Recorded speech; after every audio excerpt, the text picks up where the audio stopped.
words on the old cassette tape I found in the basement. At the time, I thought it was some kind of prank. I was wrong. My name is Jake. 3 years ago, I bought an abandoned farmhouse outside a small town in West Virginia. The place sat alone at the end of Hollow Creek Road. No neighbors, no streetlights, just endless woods surrounding the property. The locals warned me not to buy it. Whenever I asked why, they would immediately change the subject.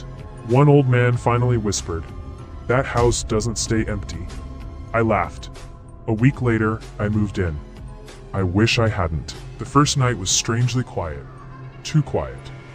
Around midnight, I woke up because I heard footsteps upstairs. Slow, heavy, deliberate. Thump, thump, thump. The problem was, the second floor was completely empty. No furniture, no people, nothing. The footsteps continued for nearly 10 minutes, then suddenly stopped. I grabbed a flashlight and went upstairs.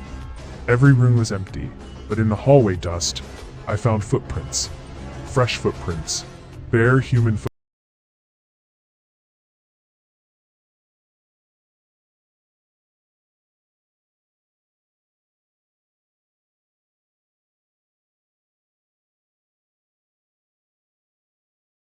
Telling myself.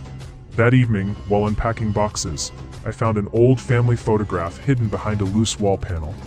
The picture showed a family standing in front of the house. A mother, a father, a little girl, and someone else. A tall figure standing behind them. Its face was completely black, like a shadow. I assumed it was damage to the photo until I turned it over.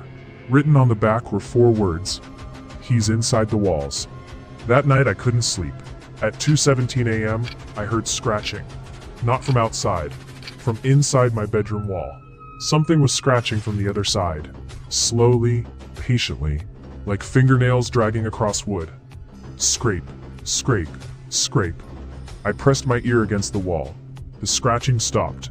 For a moment there was silence. Then a voice whispered, "Jake." My blood turned cold. I lived alone. There was nobody else in the house. Yet something inside the wall knew my name. I packed a bag and decided to leave. But before I could reach the front door, every light in the house went out. Darkness swallowed everything. Then I heard footsteps again. This time they weren't upstairs. They were right behind me. I froze. The footsteps stopped. A cold breath touched the back of my neck. I turned around. Nothing. Just darkness. Then my flashlight flickered on. For half a second, I saw a tall figure standing at the end of the hallway, watching me. The light died immediately. When it came back, the hallway was empty. The next morning, I called the town library and asked about the house.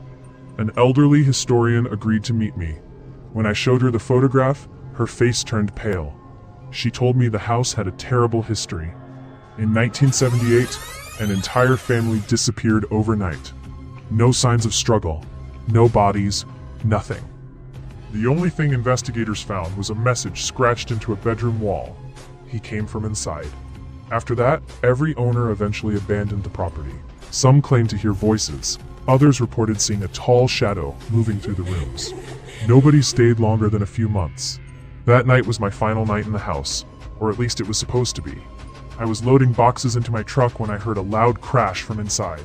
The sound came from the basement. I should have left immediately. Instead, curiosity got the better of me. I went downstairs. At the far end of the basement, I found a hidden door. I had never seen it before. The door stood slightly open. Behind it was a narrow tunnel, a tunnel built inside the walls of the house. Suddenly I remembered the words on the photograph. "He's inside the walls." I entered the tunnel. The air smelled rotten. The passage twisted through the entire house. Then I found something that made my stomach drop. Dozens of photographs. Hundreds of them. Pictures of previous owners, pictures of people sleeping, pictures taken through tiny holes in the walls. Some photographs were decades old. Some were recent. Then I found one taken only 3 days earlier. It showed me, sleeping in my bed. Someone had been watching me the entire time. A loud noise echoed behind me. Footsteps. Running footsteps, inside the tunnel, coming toward me. Fast. Very fast. I grabbed the flashlight and ran. The footsteps followed.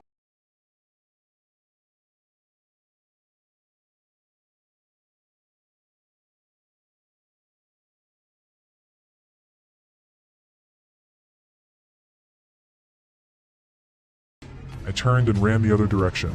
The footsteps behind me stopped. For one terrifying second, everything became silent. Then a whisper came from directly beside my ear.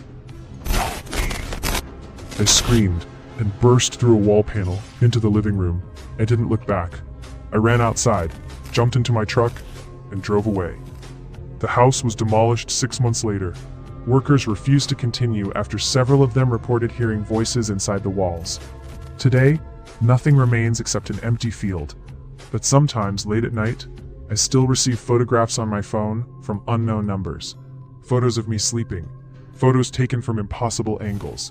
And in every single image, standing somewhere in the background, is the same tall shadow, watching, waiting, and getting a little closer each time. Game over.